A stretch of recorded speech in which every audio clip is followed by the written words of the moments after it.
I decided that I wanted to become an Olympian when I was 4 years old after watching the 1988 Olympics. And so 100% when I decided that I was going to go to Georgia Tech, it was with the opportunity of trying out for that Olympic team in 2004, my sophomore year. That was at the top of my mind.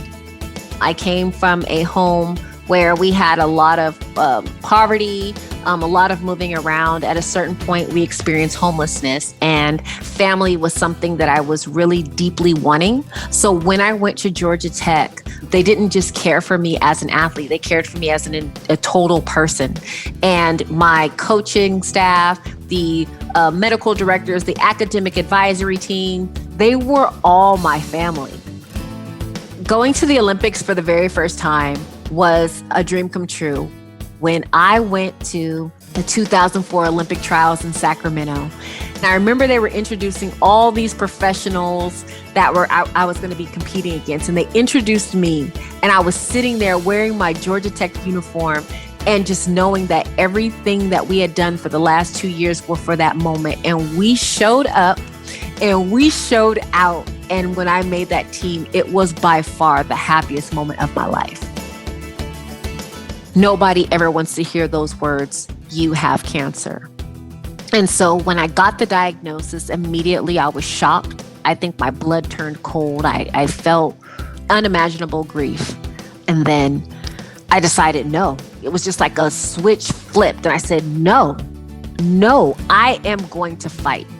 And that academic and athletic prowess just took over, and everything that it took to become a four-time Olympian, an American record holder, a medalist, a graduate of Georgia Tech, I now applied it to that breast cancer journey. So the first thing I had to have a vision, that plan. And for me, that plan was survival. And from that moment, I fought. It was difficult. There were times where I slept 2 or 3 days at a time. I was extremely weak and nauseous, and I had headaches, and I lost all my hair, my eyelashes, eyebrows. It was ugly.